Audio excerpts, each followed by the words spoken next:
এবারের হোলিটা আমার কাছে অলওয়েজ স্পেশাল হয়ে থাকবে। বড় হওয়ার পর লাস্ট কবে হোলি খেলেছি আমার তো মনে পড়ে না।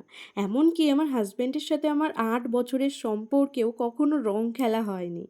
যদিও বিয়ের পর এটা আমাদের দ্বিতীয় হোলি, ১ম হোলিটা তেমন একটা ভালো কাটেনি, তাই এবছর পুরোটা উসুল করে নিচ্ছি। হোলির দিন বাড়িতে মাটন খাওয়া থেকে শুরু করে দুপুরে জমিয়ে রং খেলা, সন্ধেবেলা দোলের মেলাতে যাওয়া, সব মিলিয়ে দিনটা ভীষণ ভালো কেটেছে। আর আমার বর তো এসব দিক থেকে ভীষণ ভালো। কখনো আমি দোলের মেলায় যাইনি বলে সে নিজে থেকেই বলেছিল, তোমাকে এবার দোলের মেলায় নিয়ে যাব। তাই সকাল সকাল বাড়িতে রান্না খাওয়া করেই দুপুরবেলা বেরিয়ে পড়েছিলাম রং খেলতে। হাজব্যান্ডের বন্ধুর বাড়ি আরও কয়েকটা জায়গায় রং খেলে ঘুরে তারপর গেছিলাম ফটোশ্যুট আর ভিডিও শ্যুট করার জন্য একটা দারুণ জায়গায়। এইটা হলো আমার শ্বশুরবাড়ির গ্রামেই এই ছোট্ট সুন্দর মন্দিরটা, যেটা দেখতে কিছুটা দক্ষিণেশ্বরের কালীবাড়ির মন্দিরের মতো। চারিদিকে মাঠ সবুজে ভরা, দারুণ সুন্দর জায়গা। আর আমার হাজব্যান্ড কিন্তু কোনো ফটোগ্রাফার নয় আর আমিও কোনো মডেল নই, তাই আউটপুটগুলো খুব একটা প্রফেশনাল না হলেও খুব একটা খারাপও হয়নি। আর এইরকম চুলের মধ্যে রং ওড়ানোর ভিডিওটা অনেকগুলো টেক নিতে হয়েছিল, তারপরেই ঠিকঠাক এসেছিল। চুলের অবস্থা তো ভীষণই খারাপ হয়ে গেছিলো। আর বাচ্চাদের মতো এইভাবে মন খুলে রং খেলতে কিন্তু আমার বেশ ভালোই লাগছিল। আর জানো তো, ওই মন্দিরের সামনের রাস্তাটা দিয়ে মাঝে মাঝেই আশেপাশে গ্রামের মানুষগুলো যাওয়া আসা করছিল।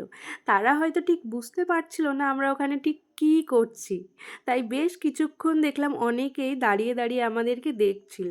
আমার তো ভীষণই লজ্জা লাগছিল, তো হাজব্যান্ড বলল, না ঠিক আছে চলো, তুমি যেটা করতে এসেছো সেটা করে নাও। আমাদের কাজ তো সব ঠিকঠাকই হয়ে গেছিলো, তবে শেষে গিয়ে আমার মনটা ভীষণই খারাপ লাগছিল।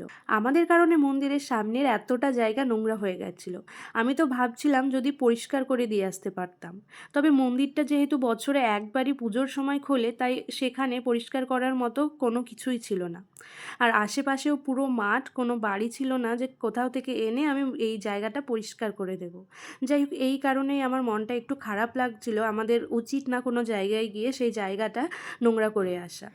বিকেল নাগাদ বাড়ি ফিরে স্নান খাওয়া সেরে আবার রেডি হয়ে চলে গেছিলাম আমাদের গ্রামেরই দোলের মেলায়। সেখানে গিয়ে দেখলাম যে সন্ধ্যা আরতি চলছে, তাই প্রচুর মানুষের ভিড়। আমরাও সন্ধ্যা আরতি দর্শন করে তারপর চলে গেছিলাম একটু মেলার মধ্যে ঘুরতে। বেশি সময় মেলার মধ্যে একদমই থাকিনি, কারণ সারাদিন এটা সেটা করে এখানে সেখানে ঘুরে ভীষণই টায়ার্ড লাগছিল। সেটা আমার হাজব্যান্ডকে দেখেই নিশ্চয়ই বুঝতে পারছো। আর ও তামার আংটি পরতে ভীষণ ভালোবাসে, তাই মাঝে মধ্যে মেলা থেকে ও তামার এই আংটি কিনে থাকে। আর আমি যে জুয়েলারিটা পরে আছি, এটা না আমি নিজের হাতে বানিয়েছি। তো হাজব্যান্ড বলছিল যে তোমাকে এটা পরে ভীষণ ভালো লাগছে, তোমরা জানিও আমাকে কেমন লাগছে। তো তারপর একটু হালকা খাওয়া দাওয়া করে চলে গেছিলাম বাড়িতে।